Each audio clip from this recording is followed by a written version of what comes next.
All right, everyone, I am Ernest Dove of the Dove Report. Let's talk sell-off. I want to get into it. Can the New York Mets, who just dropped to arguably a bottom 5 farm system in Major League Baseball, can they jump all the way back up into the top 10 post-deadline? Here's how they can do it. They're going to have to give up guys that you really still want. We're going to start at the top. Clay Holmes. He has these weird things with the option, stuff like that in his contract. But again, you'll have to assume he comes back healthy for the rest of the year. He's going to get a huge new contract one way or another. So, do you sell Clay Holmes right when he gets back? You can probably easily get a top 100 MLB prospect right now for Clay Holmes. That helps your entire farm system. Who else can get you a top 100 prospect? I'm saying it. I continue to believe it. Luke Weaver should bare minimum get you a top 100 MLB prospect. Those are the two guys. Obviously, he has another year of control. Sounds like Steve Cohen may or may not be willing to pay off that kind of contract for anyone with an extra season still to go under team control for next year. That could be a huge decision. But again, these are tough decisions that can get the Mets back to top 10 status in the farm. The third guy, I believe he has extremely high value because of his extra years of control. Huascar Brazoban. He's somebody that I've said the Mets should sell. Listen, he's already beyond his mid-30s. He's already at a point where relievers, as always, are fickle. He can come back next year, not have enough command, and be a 4 ERA guy. That's the reality of maybe him and a lot of pen arms in general, including Luke Weaver.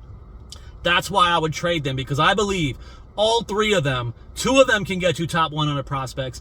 I believe Huascar Brazoban, bare minimum's getting you a team's top 10 prospect. That's where the farm system can now build. Where do you go from there?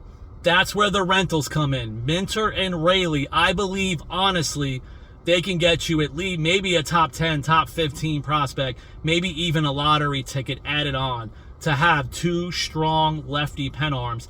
They're going to be a huge, hot commodity.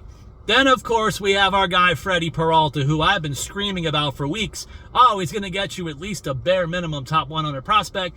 Teams will understand he's in a Mets uniform. That's why he sucks. I, at this point, still believe you can get a top 10 ranked prospect from an organization's ranking system, but I no longer believe the Mets can even fetch a top 100 again, unless there are teams out there with that weird rumor floated around. Some computer numbers are saying he hasn't been that bad. Well, then that's wonderful. I trust those computers fully.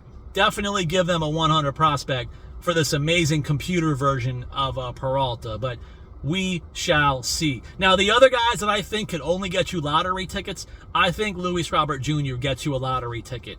I would compare it to the Tommy Pham trade. I think you get a guy like Jeremy Rodriguez, who, by the way, 2-3 years later now is struggling in A-ball, but that's what you're going to get. Can you get a player like that, or one of those pitchers in Dominican Summer League or the Complex League somewhere who can't throw for command but throws a lot of Ks? One way or another, that's the kind of guy you can get for Luis Robert Jr. But I still say there is a path to being a top 10 farm system immediately if you make those trades, you make those sales, and then you have other guys now like Daviel Hurtado, Trey Snyder, that are really catching on right now at this point. So you still have homegrown guys that can jump up in your own ranking systems. That's the path. What do you guys think? Do you think we should keep Weaver and Brazoban to make sure we have enough pen guys to start with in next season? Let me know in the comments.